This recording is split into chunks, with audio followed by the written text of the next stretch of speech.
I don't If know. they were trying to hit Georgia players, and if the student section was like the Texas offense on Saturday, like the intent was there, but the execution was very Yeah. lacking and left a lot to be desired. What's the easier thing to talk about from the game is the Texas defense, because when you have that kind of defensive effort, if you'd have told me going into the game, hey, you're going to hold Georgia to 108 yards rushing, and Carson Beck is going to throw 3 picks, I'm like, Texas probably wins by 3 touchdowns. But you couldn't, because Kirby Smart just, and this is what good coaches do, man. We've seen Sark do this in games, and Kirby Smart just won. He won the strategy battle on Saturday. Hey, we've got the better punter. And we trust our defense. And by the way, I've been hyping him up. I've been a big fan of his since he got to Georgia. Not that I should be, I don't get praise for liking a 5-star guy coming out of high school.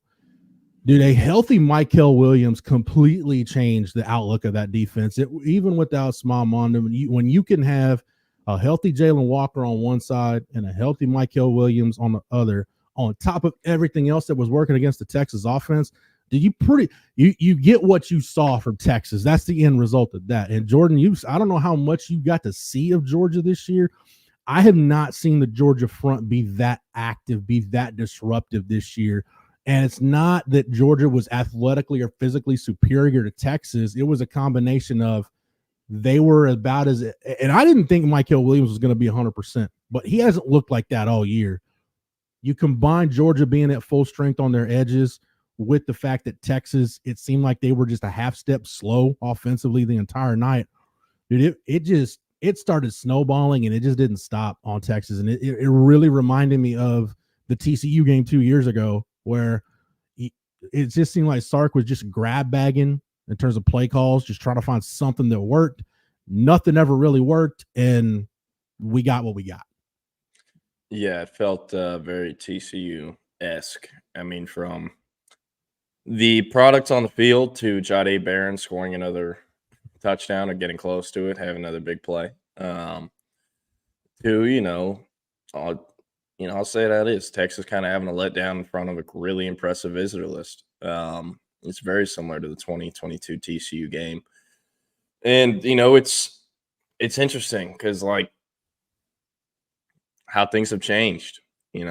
This was a game Texas was picked to win over Georgia, who hasn't lost a game to a non-Alabama team since November 2020. We talked about that all last week. And Texas lost this game. And everyone picked them to win, including us, national media, fans, even Georgia fans. A lot of them thought they were losing this game. The Georgia writers picked Texas. Hey, at least give props where I think credit is due with Sarkisian and getting this program to the point it's at, where the Texas fan base is getting this pissed off of a loss to Georgia. But on the same note, you got to win ball games. It doesn't matter who you're playing. And Texas is going to need more from their offensive line. They're going to need more from Quinn Ewers. They're going to need more from their offensive play calling. They're going to need more from a lot of different places to get where this team truly wants to go and where they can go. And, the good news is we're in a 12-team playoff now. They can make it to the playoffs with 1 loss. They can make it to the playoffs with 2 losses. I don't know how much money I'd put on it, but a 3-loss Texas team might be able to weasel into the 12-team playoffs too. So, everything that all the goals that this team wrote down at the beginning of the season, at the offseason, after losing New Orleans in January last year, that's still available and attainable, but they're going to need to figure out a way to get a better product to make sure that goal continues to be realistic. Quinn Ewers is going to receive the majority of the blame because why? He's the Texas quarterback. Not only is the Texas quarterback, and then in the NIL era, we all know how much these guys are getting paid. And QBs are the highest paid guys there. Now it's really getting increased and I think amplified on them and, them being scapegoated. Could Quinn Ewers have played better? Yes. Could Quinn Ewers have stepped up in the pocket and not gotten sacked? Yes. But let's not act like he gets out of all those sacks if he steps up. Let's not act like the Texas offensive line didn't play their worst game of the season by far. And, as much as I would like to disagree with this, I can't. It's fact. They were outcoached. Yeah. And, I think an underlying one thing no one's bringing up, yes, Georgia has 5 stars at the ass in the front 7. probably more than anyone else in college football. And yes, those guys played really well. But not only did they play well, Kirby coached his ass off. Like, everyone keeps talking about that play where they had 3 down linemen and they walked those 3 backers down and rushed 6. I think it was a 3rd and long. They did stuff like that all night. They had ridiculous blitz packages. Kirby really schemed up a good game. I haven't watched a ton of Georgia this year, but when I have, they were not doing that many different packages, stunts, and just different things at the line of scrimmage. That really confused the Texas O-line. I think communication could have been better. I'm not sure if that's game week prep or what that is. This is a starting line that's now played 7 games in a row together. So, a lot of problems, and sorry for rambling on over, but no, you're good. You're good. There's a lot of different things. It's not just one guy's fault, one position room's fault, one position coach's fault, a coordinator's fault. And guess what? They're still 6-1 and a top 5 team in the country. So it's not, Jordan, I think you've known me long enough now, and we've been doing this show long enough to know I hate when people want to make it an all or nothing deal. Like, Texas can have played a really bad game on Saturday, and quite frankly, in a lot of ways, got stuffed in a locker by Georgia.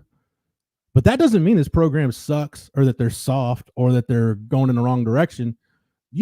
Hey, go look at that Georgia roster. Anybody that was there on Saturday, did y'all watch Georgia warm up? Did y'all see what Kirby Smart put on the field? That's still freaking Georgia. We haven't seen that version of Georgia this year, and they just showed you. What Kirby Smart and Georgia did is what Nick on Saturday. That's what Nick Saban did at Alabama for 17 years. Right when you think like, oh man, it's over. I don't know if they got it. Then it's to borrow a line from Tyler Siskey, who I've become a big fan of his content.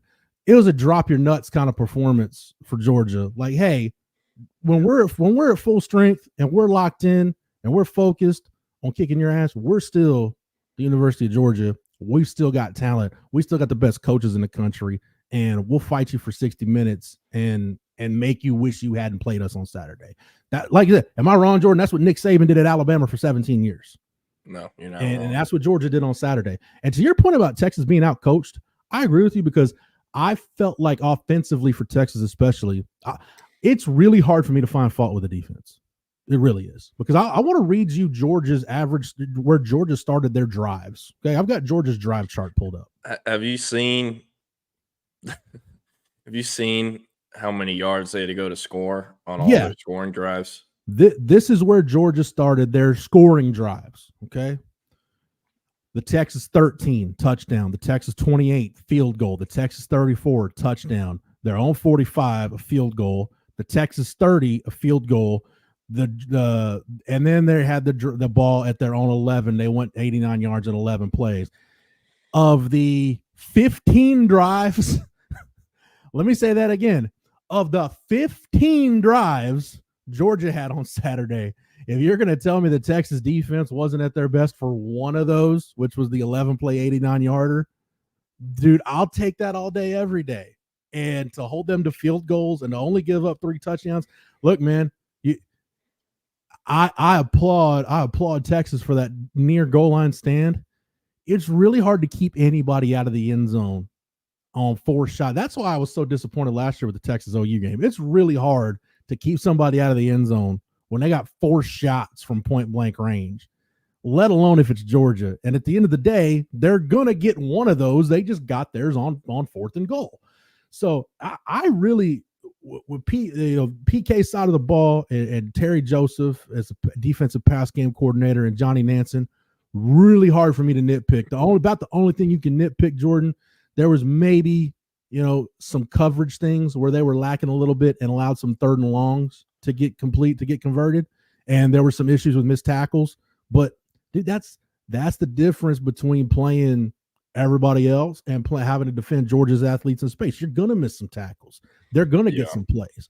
But I'll take that defensive effort all day, every day. My problem was on the flip side, when you look at how Georgia was able to flip field position in this game and, quite frankly, just dominated field position. Like Thorson, the Georgia punter, might have been the player of the game in this game, because I just read he looked like Texas Bowl Michael Dixon on Saturday. Yeah. I'll get back to one drive here in just a second, but this is I'll omit this one drive, but this is This is the Texas drive chart in the first half. Their starting field position. You ready? Mm-hmm. They're on 13, they're on 5, they're on 8, 25, 25, 25, 20. They're having to go the length of the field or worse the entire first half. And especially those drives where they're backed up deep, starting from basically inside your own 20. Dude, you got no chance. You got no chance. Your playbook shrinks. When you're coming off your goal line, whatever script you have, it goes out the window at that point. When you're coming off the goal line, you're just trying to survive at that point in a lot of ways. So the offensive line didn't have their best game. Quinn definitely didn't have his best game. And guess what? Sark didn't have his best game either, because there was a lot of long developing pass plays that, how we talked about how do you get Quinn in the rhythm? Get him going with the quick game. Get the ball out of his hand fast. A lot of RPO stuff. Man, it's really hard to do that on the goal line. And I think this is the one really kind of notable deficiency with Texas, I think, right now, aside from Quinn, which we'll have the Quinn conversation all week. The inability to, against the best teams in the country, can you line up and run the football consistently when you have to line up and run the football? Like when you're coming off your own goal line, that's the time where you got to try to get it 2.5, 3 yards a pop running the football. I didn't think they couldn't do that. Yeah, and I mean the final rushing numbers I think are 27 carries for 29 yards, and those numbers are a little bit skewed considering they factor in the sack yardage loss. Yeah. But you take out the sack yardage loss, it's still only about 50-something rushing yards, and of the 19 carries, I believe it's 19 of the 19 carries. You want to guess what 3 players they were dispersed amongst? You want to guess? It's unbelievable to me that this is Ryan Niblett had a carry. Mm-hmm. The other Ryan on offense, Ryan Wingo, had a carry. One other person, Trey Wisner, at 15. Guess who didn't have a carry? Jaden Blue. And trust me, I get the Jaden Blue stuff. He fumbled twice for Mississippi State. He deserved to be benched the rest of that game. That's how things work. It doesn't matter how much you're up on your opponent or who you're playing. If you fumble twice, you're done. Had a bye week, and then the next game or so, bit of a quiet game. That was kind of Trey Wisner's "I'm here" moment, I feel like. Yeah. But guess what? They needed him as a runner. I know he helped in the pass game. I know he caught a touchdown. I know he was really good in that part. But they needed Blue as a runner. And they needed more people to respect the run. Because when your QB is seeing ghosts, and not one, but both your QBs look like they do on the sideline when they cut to them before half, and they both just had that look on their face, you need a run game to pull those guys' heads out of their asses because they're out of it at that point. They just are. You're playing Georgia, and they're getting their teeth kicked in. So you need a run game to be better established, get Blue involved. I know Wisner's a guy, maybe the hot hand, feed him. But you need to get Blue, some touches too, running the ball.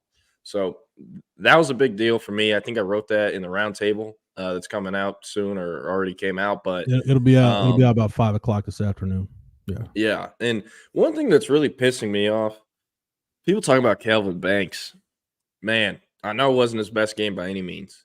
That sack where Quinn Ewers gets sacked in the 1-yard line is not a sack if he steps up in the pocket. That was probably, I think that's the play that's getting shared around the most because it was the most obvious example of Quinn refusing to step up in the pocket. But yeah, I don't even know if it's refusing Jordan as much as he just, like you said, I think he doesn't do it. Say. He doesn't. Not just that, but when you're seeing ghosts, which I think that's kind of what it was. Like I've seen a lot of quarterbacks have that look where they just they got happy feet and they're going to bail or whatever out of the pocket. Like, that's where Quinn got at that point in that game. But yeah, to your point, that's not. If you want to judge Kelvin Banks on that one play, then you've missed the entire point of Kelvin Banks' career at this point. Yeah. Also, you can still have a below average game and go round one. Do people forget that Kelvin Banks locked up Will Anderson as a true freshman? And Will Anderson still went, I think 3 overall, right?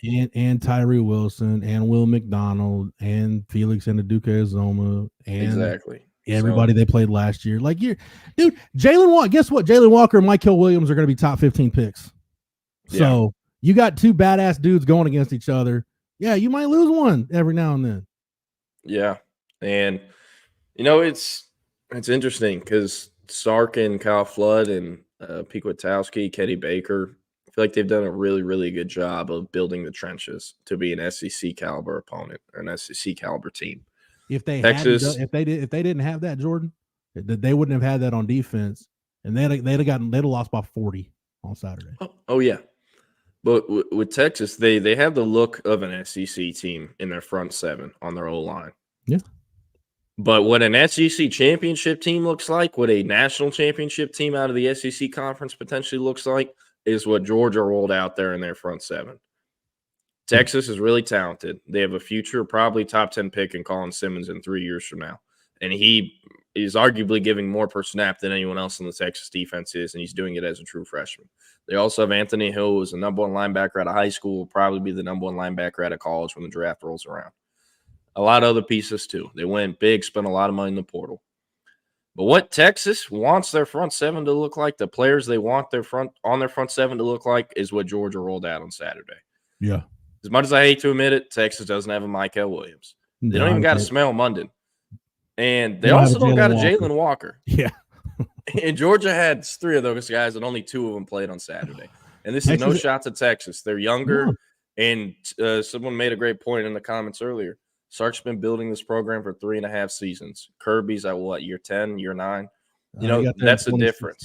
So I think is 8 or 9. But, Baron Sorrell played a good game, I thought, Saturday. Yeah. That's the Baron. I've seen Alfred Collins play in forever. Yeah. Yeah, I'm with that. Oh, and before you get out of here, because it is past 11:30, by the way, I want to say there are very few things I disagreed with from the defense, scheme-wise, statistic-wise, how each player played. One of the few things I did disagree with, though, I felt like they took too long to put David Benda in there. I love Leonga Lafau. You'll probably struggle to find a bigger Leonga Lafau fan than me, but they needed to stop the run, and Trevor Etienne was, I think, averaging over 10 yards a carry on his first 4 or 5 carries. David Benda with Anthony Hill, that's Texas's best run-stopping linebacker duo, in my opinion, probably statistically as well. I just felt like that could have been brought up earlier. Benda could have been put into the game earlier. Chip and Eric and I were talking about it in the press box, because we saw Benda running with the ones in pregame and not Lafau. And Chip was like, I wonder what that's all about. I'm like, this is a David Benda game. Like, you're going to need him to give you a certain number of snaps because, Leonga Lafau has seen he didn't play a lot against Michigan, and this Michigan offensive line and run game isn't near what the Georgia offensive line and run game is. And David Benda's seen it. David Benda's been in there against Alabama and K-State and Oklahoma and name the defense David Benda has seen. Yeah, no, I agree with you. Like, that's why it's good to have quality depth. And Texas has quality depth, but it's not, and I'm not even saying Texas can't go win a national championship this year. They can. Like, we've seen them. They've got the tools to do it. But man, when you're defensive difference makers, and that, Jordan, it's just like this. It's just like we said. We could say this about the Washington game last year. It was said about. We could say it about Saturday. The best players on the Texas roster didn't play as good as the best players on the Georgia roster. Exclude Carson Beck. Talking about the edge rushers, Trevor Etienne, Arian Smith had a big catch. Those guys showed up when they needed to show up. Yeah. And also, no one's talking about it because Texas lost the game. Man, how about Matt Mother effing Golden, man? I thought he was dead when he got hit. I thought he was done for the night. I'm serious. I was like, there's no way he's getting up, and this is going to take less than 2 minutes. Yeah. He got his bell rung and was in, I think, the next player to play after. So props to him. Also, did he finish as a leading receiver on Saturday for Texas? No. Let me hold on. Give me just before I get out of here, I'll give you this. No, Jaden Blue had 7 catches. Golden was your leader in yards, 77. Got it.